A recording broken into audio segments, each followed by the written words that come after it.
संजू है जीरो या हुई साजिश, आंकड़े आज खोलेंगे पोल, कब तक होगा डिब्बा गोल। संजू सैमसंग जीरो है या फिर उनके साथ साजिश की जा रही है, कुछ पता नहीं चल पा रहा अभी। लेकिन संजू सैमसंग के आंकड़े क्या कहते हैं उस पर नजर डालेंगे। और ये जो डिब्बा गोल हो रहा है संजू सैमसंग के साथ, यानी कि बार बार डक डक डक होते जा रहा है, वो सब बता दूंगा। और दरअसल ये मुद्दा बात जो उठ रहा है श्रीलंका दौरे से उठ रहा है। भारत बनाम श्रीलंका का दूसरा T20 मैच खेला गया, जिसमें संजू सैमसंग को मौका भी दिया गया, वो भी ओपन में। और किसकी जगह? शुभमन गिल की जगह, जो अगले मैच के हीरो थे। और इस मैच में उनको यहाँ पे चोट हुई थी, उसके कारण बाहर बैठे, संजू अंदर आए। लेकिन संजू निखर तो नहीं पाए, लेकिन पूरी तरह से बिखर गए। अब कैसे बिखरे वो भी बताऊंगा। चलिए सबसे पहले संजू सैमसंग के प्रदर्शन पर ध्यान देते हैं। दूसरे T20 मैच में उनका प्रदर्शन कैसा रहा।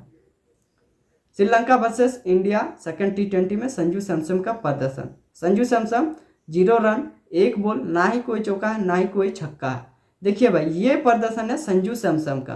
पहले T20 में आप ओपन करने आते हो, जिसमें से 5-6 खिलाड़ी तो सर्कल के अंदर होते हैं, उसके बाद भी आप एक बॉल के अंदर क्लीन बोल्ड हो जाते हो।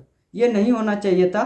और मेरे हिसाब से जहाँ तक लगता है, चलो एक बॉल में खिलाड़ी आउट हो सकता है तो आप उसको कुछ नहीं बोल सकते, क्योंकि पहली बॉल पर खिलाड़ी आउट हो सकता है। मगर 2, 3, 4, 5, 6 बॉल खेलने के बाद संजू आउट होता है तो आप उसकी मतलब ये जो बातें उठ रहा है उठना चाहिए था। लेकिन एक बॉल पे बहुत सारे खिलाड़ी आते हैं जाते हैं, समझ नहीं आता है। लेकिन मुझे जहाँ तक लगता है यहाँ हो सकता है हर एक खिलाड़ी के साथ होता है। बट ये संजू सैमसंग का T20 दूसरा जो T20 था उनका ये प्रदर्शन था।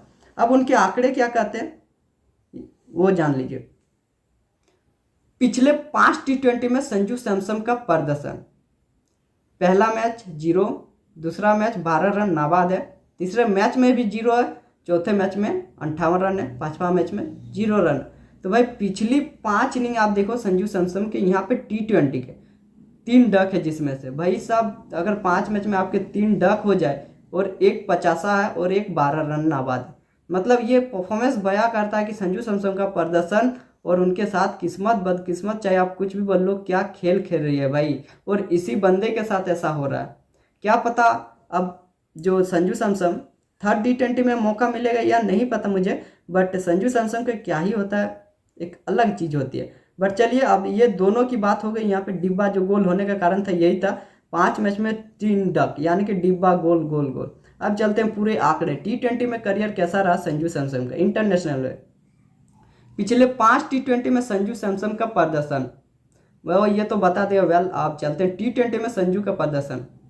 देखिए मैच 29 रन, 4444 रन, औसत 20.18 का है, यानी कि हर एक मैच में 20 रन तो बना ही देते हैं। अब स्ट्राइक रेट की बात आती है 132.93 का, यानी कि 130 तक ठीक है, अच्छी बल्लेबाजी करते हैं। और 250 है। तो भाई ये था T20 career Sanju Samsung. 29 match खेले, 444 रन है, 20 का स्ट्राइक रेट है, 132 का स्ट्राइक रेट, 20 का औसत है, माफ कीजिएगा, और 250 है, एक भी शतक नहीं। तो ये पूरा T20 करियर है इंटरनेशनल में संजू सैमसंग का। तो भाई 20 मैच में आप 444 रन, वही आप IPL में 14 मैच में यही रन को बना दे, तो इससे भी ज़्यादा। लेकिन जब आप टीम इंडिया में आते हो आपका प्रदर्शन क्या ही हो जाता पता नहीं। लेकिन अब देखते हैं तीसरे मैच में टीम इंडिया इनको खिला पाएगी या फिर नहीं पाएगी। मुझे नहीं लगता है भाई कि खिलाएंगे, क्योंकि संजू सैमसंग एक अच्छे बल्लेबाज है नो डाउट। लेकिन यहाँ पर पहली बॉल पे जो आउट हुए ना, उससे मुद्दा बात उठ ही रहा। अब संजू सैमसंग को वैसे भी लोग लगे हुए हैं पहले से ही कि भाई बंदा खेल ही नहीं पाता, तो इनको मौका ही नहीं दिया जाता। और जब मौका दिया जाता है तो एकदम ही नहीं खेल पाते, और कल फिर वही हो गया। वेल उम्मीद करते हैं तीसरे मैच में मौका दो, और संजू सैमसंग आपको ये मौका कमाल कर देना है तो ठीक है। वेल देखते हैं। और 50 नहीं चाहिए, सिर्फ सेंचुरी चाहिए। वेल आपको क्या लगता है जो संजू सैमसंग फैंस है, कमेंट करके बताना। अगले मैच में संजू को चांस दिया जाएगा, घबराना मत, ठीक है।